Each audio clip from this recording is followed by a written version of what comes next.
क्या आप भी एक डॉक्टर है, एक हॉस्पिटल रन कर रहे हैं, या आपका खुद का क्लिनिक है, या कहीं आप अच्छी जगह प्रैक्टिस कर रहे हो, तो आप चाहते हो कि आपके जो एग्जिस्टिंग पेशेंट्स हैं उनको आप कैसे यूज करके आप अपने पेशेंट फ्लो को बढ़ा सकते हो।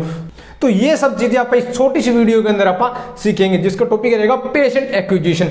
तो चलिए गाइस, आज के टॉपिक को आप स्टार्ट करते हैं। दिस साइड विवेक सिंपा, आपका ऑनलाइन दोस्त। आज के टाइम में हर एक doctor, medical practitioner marketing agency को हायर करता है और उनको ऐड करवाएगा, ऐड स्पेंड का पैसा देगा और वो एजेंसी उनके लिए ऐड लगाएगी और उनके लिए नए नए पेशेंट्स एक्वायर करेगी। क्या करेगी? नए नए पेशेंट्स एक्वायर करेगी और जो उनके एग्जिस्टिंग पेशेंट्स हैं उनको वो भूल जाएगी। तो यहाँ एक कंसेप्ट रहेगा, नए पेशेंट आपके पास आ रहे हैं, ठीक है, बट आप पुराने पेशेंट्स को ध्यान नहीं दे रहे, ना आप फॉलोअप ले रहे, तो यहाँ बहुत बड़ी अपॉर्चुनिटी या फिर बोल सकते हो एक मल्टीप्लायर इफेक्ट या फिर एक एलटीवी आप बहुत ज़्यादा मिस करियो। बिकॉज क्योंकि जो आपके जो वेटिंग रूम के अंदर जो पेशेंट बैठा है, वो पेशेंट अगर आप उसको सेटिस्फाई करते हो, आप उसको 100% अच्छे से ट्रीट करते हो, तो वो एक पेशेंट आपको 10 पेशेंट देगा। वो कैसे? फर्स्ट ऑफ ऑल देखिए, एक पेशेंट है, उसको कुछ भी एक्सवाइजेड आपकी स्पेशलिटी से रिलेटेड कुछ इशू था, आपने उसको अच्छे से डायग्नोस किया, ट्रीट किया और आपने अच्छे से उसको कैटर किया, मीन्स ठीक है। तो इस केस में क्या हुआ गाइस कि वो अपनी फैमिली को बताएगा, अपने फ्रेंड्स को बताएगा, अपने कलीग्स को बताएगा, मीन्स जो जहाँ जाएगा आपके एरिया के अंदर। मोस्टली देखो, आप अगर लोकल क्लिनिक का, तो लोकल पेशेंट ही मोस्ट प्रोबेबली आपके पास आ रहा है, तो वहाँ बहुत कम चांस है कि किसी का रिलेटिव्स आपके पास आ रहा है, तो वो कहीं ना कहीं आपका उस एरिया के अंदर आपकी विजिबिलिटी बढ़ाएगा, आपकी ऐड करेगा, ठीक है। और वहीं वो आपको गूगल पे अच्छा रिव्यू देगा, क्योंकि आज के टाइम में कोई कस्टमर, कोई पेशेंट ऑनलाइन आपके रिव्यूज देख के भी आपके पास आता है। तो ये क्या करेगा, धीरे धीरे 2 के पास जाएगा, दूसरा पेशेंट आएगा, फिर तीसरा पेशेंट आएगा, इस तरह करते करते करते करते एक पेशेंट आपको 10 पेशेंट देके जा रहा है। तो वहीं अगर ये 10% फिर अगेन आपको 100 पेशेंट देके जाएंगे। ये डिपेंड करता है आप कहाँ हैं, आपकी लोकेशन क्या है, इसमें means term and condition apply रहती है। तो फर्स्ट ऑफ ऑल नए पेशेंट के साथ साथ आपको ये रेशियो भी मेंटेन करके चलना होगा कि आपके जो एग्जिस्टिंग पेशेंट जो वेटिंग रूम में बैठे हैं उनको भी आप अच्छे से नर्चर करो। बिकॉज यहाँ अगर बात की जाए तो ये नहीं कि आप कुछ ऑनलाइन कुछ सेल कर रहे हैं, ये नहीं है कि एक बार अपन सेल किया अमाउंट क्रेडिट होगी, नहीं।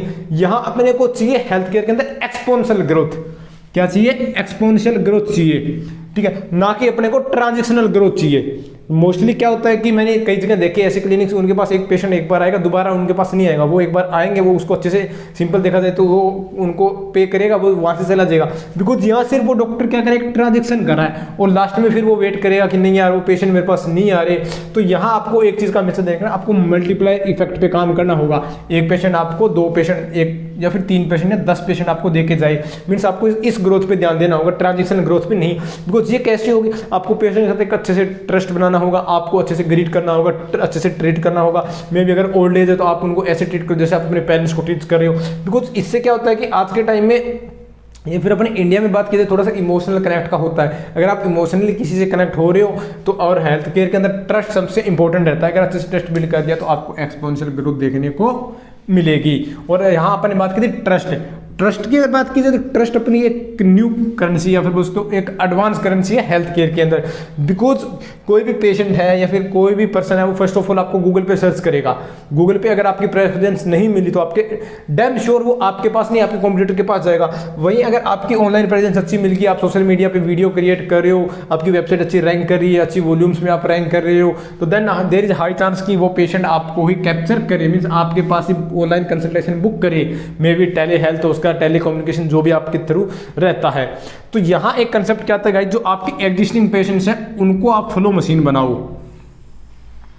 कैसे बनाओगे वो आप ऑलरेडी डिस्कस कर चुके हैं, ठीक है। ये अगर सिंपल सी बात की जाए तो ये नहीं होता कि आपके पास कुछ आप ई कॉमर्स सेल कर रहे हो, कुछ मार्कर आप सेल कर रहे हो, तो नहीं। यहाँ क्या एक ट्रस्ट आपको बिल्ड करना होगा, क्योंकि एक कस्टमर आपको या फिर एक पेशेंट आपका एलटीवी रहेगा। मे भी हो सकता है आपके साथ उसकी 3 विजिट हो तो वो आपका 3 विजिट का पे करेगा। मे भी हो सकता है इन केस अगर आपको ट्रांजेक्शन के पार्ट है तो सिर्फ 1 विजिट ही देगा, दूसरी विजिट कहीं और करवाएगा। बिकॉज यहाँ उसको एक ट्रस्ट फील नहीं हुआ। वहीं अगर आप उसको एक अच्छी उसको आप केयर कर रहे हो, अच्छे से आप उसको एड्रेस कर रहे हो, तो वो आपके लिए लाइफ टाइम वैल्यू रहेगी। देन आपको एक मल्टीप्लायर इफेक्ट देखने को मिलेगा और साथ ही साथ में जो इंस्टेंट इमीडिएट रिवेन्यू में देखने को मिलेगा, जो भी आपकी कंसल्टेशन फीस रहती है वो भी आपको पे करेगा, वो भी विदाउट हेजिटेशन पे करेगा। कि आपका में भी हो सकता है 100, 200, 300, 400, 500, 1000 जो भी आपकी कंसल्टेशन रहती है, ओपीडी चार्ज रहते हैं, वो भी आपको पे करेगा। तो ये कंसेप्ट रहता है। नए पेशेंट आप एक्वायर करो, मैं ये नहीं कहता कि नए पेशेंट ना लेके आओ, नए पेशेंट आपका लाना आपका पॉइंट रहता है, आपकी मार्केटिंग टीम का, मार्केटिंग एक्सपर्ट का रहता है, बट आपके जो एग्जिस्टिंग पेशेंट्स हैं उनको आप नर्चर करो।